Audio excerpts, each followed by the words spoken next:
धवलपुर नाम का एक गांव था। चारों ओर खेत, पीपल के पेड़ और बीचों बीच एक पुराना तालाब, जिसके बारे में कहा जाता था कि वह रात के बाद कोई नहीं जाता। गांव वालों का मानना था कि उस तालाब के पास एक विशाल अजगर रहता है। ऐसा अजगर जो सिर्फ शरीर से नहीं बल्कि झलक से भी बहुत बड़ा है।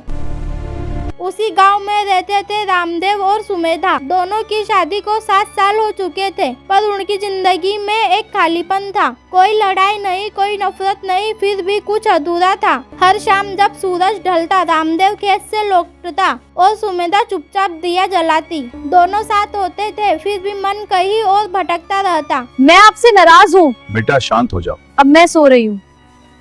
एक रात गांव में अफवाह फैल गई। किसी ने कहा, आज तालाब के पास अजगर दिखा, पहले से कहीं ज्यादा बड़ा। रामदेव हंस पड़ा। अफवाह है, डर फैलाने के लिए। अफवाहें हैं, डर फैलाने के लिए।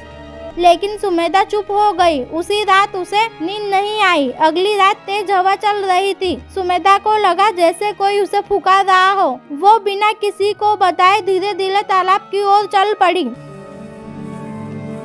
तभी तालाब के किनारे हलचल हुई और फिर वो दिखा एक विशाल अजगर। उसकी आंखों में अजीब तरह से शांति थी।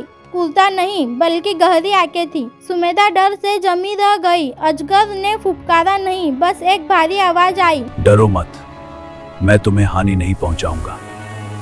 सुमेधा कांप गई और बोली, तुम बोलते कैसे हो? अजगर बोला, क्योंकि मैं सिर्फ अजगर नहीं। क्योंकि मैं सिर्फ अजगर नहीं हूँ, मैं एक शाप हूँ। अजगर ने बताया, वह कभी इसी गांव में इंसान था। मैं इसी गांव का इंसान हूँ। लालच और घमंड ने मुझे ऐसा बना दिया। अजगर बोला, मुझे तब तक मुक्ति नहीं मिलेगी जब तक कोई इंसान मुझ पर भरोसा ना करे। मुझे तब तक मुक्ति नहीं मिलेगी जब तक कोई इंसान मुझ पर भरोसा न करे बिना डर के। सुमेधा की आंखों में आंसू आ गए। वो बोली, अगर भरोसा ही चाहिए तो मैं कर सकती हूँ। अजगर ने पहली बार सिर झुकाया। उस रात के बाद सुमेधा रोज तालाब आने लगी। वो अजगर से बात करती, अपने मन की बातें करती, और अजीब बात ये थी, उसका दिल हल्का होने लगा। कुछ दिनों बाद रामदेव ने बदलाव महसूस किया। सुमेधा अब पहले से ज्यादा शांत थी, पर कहीं खोई खोई। एक रात उसने पीछा किया और जो देखा उससे उसके पैरों तले की जमीन खिसक गई। उसकी पत्नी अजगर के सामने खड़ी थी। गुस्से और डर में रामदेव ने दर्राती उठा ली। सुमेधा, हट जाओ खतरा से। नहीं, मैं नहीं हटूंगी। अजगर पीछे हटा और बोला, मैंने कुछ नहीं किया। लेकिन रामदेव सुनने को तैयार नहीं था। तभी सुमेधा चीख पड़ी, रुको। रुको! अगर तुमने इसे मारा तो मुझे भी मारना होगा। रामदेव स्तब्ध रह गया। सुमेधा ने पूरी सच्चाई बता दी, शाप, भरोसा और अजगर के बारे में। रामदेव की आंखों में आंसू आ गए। उसे एहसास हुआ कि वो अपनी पत्नी के मन की बातें कभी सुन ही नहीं पाया। अजगर बोला, तुम दोनों का साथ ही मेरी आखिरी आशा है। तुम दोनों का साथ ही मेरी आखिरी आशा है।